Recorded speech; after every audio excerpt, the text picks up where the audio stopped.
قرآن و حدیث میں رزق میں برکت کے کئی اصول بیان کیے گئے ہیں جن پر عمل کر کے ہم اپنی روزی کو بابرکت بنا سکتے ہیں۔ تقوی اور اللہ پر بھروسہ۔ اللہ تعالیٰ فرماتے ہیں، اور جو کوئی اللہ سے ڈرتا ہے اللہ اس کے لیے نکلنے کا راستہ بنا دیتا ہے اور اسے ایسی جگہ سے رزق دیتا ہے جہاں سے اسے گمان بھی نہیں ہوتا۔ عملی اصول۔ حلال کمائی اختیار کریں، ہر حال میں اللہ کے حکامات پر عمل کریں، مشکلات میں اللہ پر بھروسہ رکھیں۔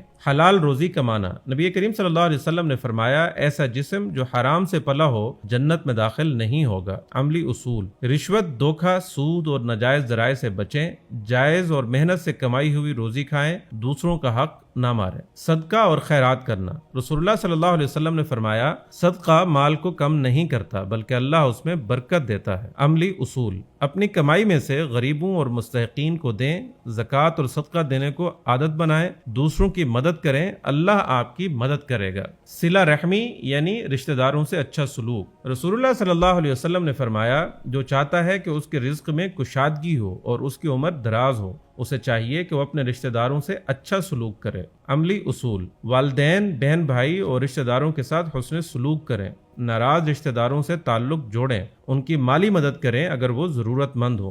سچائی اور ایمانداری سے کاروبار کرنا۔ رسول اللہ صلی اللہ علیہ وسلم نے فرمایا، سچا اور امانت دار تاجر انبیاء، صدیقین اور شہداء کے ساتھ ہوگا۔ عملی اصول۔ کاروبار میں دھوکہ اور جھوٹ سے بچیں، تول میں کمی نہ کریں اور حلال طریقے سے تجارت کریں، دیانتداری سے معاملات کریں تاکہ گاہکوں کا اعتماد بڑھے۔ نماز اور ذکر الہی۔ قرآن میں فرمایا گیا، اور اپنے گھر والوں کو نماز کا حکم دو اور خود بھی اس پر قائم رہو، ہم تم سے رزق نہیں مانگتے بلکہ ہم خود تمہیں رزق دیتے ہیں۔ عملی اصول۔ پانچوں نمازیں بر وقت ادا کریں، قرآن کی تلاوت اور اللہ کا ذکر کریں، استغفار اور درود شریف کو اپنی زندگی کا حصہ بنائیں۔ استغفار اور توبہ کرنا۔ قرآن میں اللہ فرماتے ہیں، اور میں نے کہا کہ اپنے رب سے بخشش مانگو، وہ بڑا بخشنے والا ہے، وہ تم پر آسمان سے بارش برسائے گا اور تمہیں مال اور اولاد سے نوازے گا۔ عملی اصول۔ کثرت سے استغفر اللہ پڑھیں، دل سے اللہ سے گناہوں کی معافی مانگیں، نیکیوں میں اضافہ کریں تاکہ برکت حاصل ہو۔ مہمان نوازی۔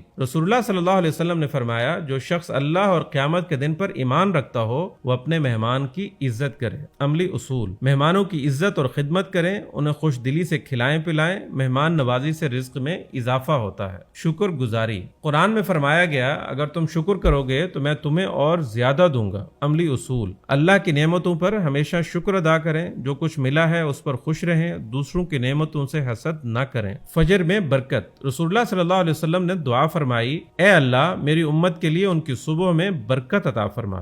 عملی اصول۔ فجر کی نماز کے بعد کام کا آغاز کریں، سستی اور کاہلی سے بچیں، دن کا پہلا وقت رزق کے حصول کے لیے بہترین ہے۔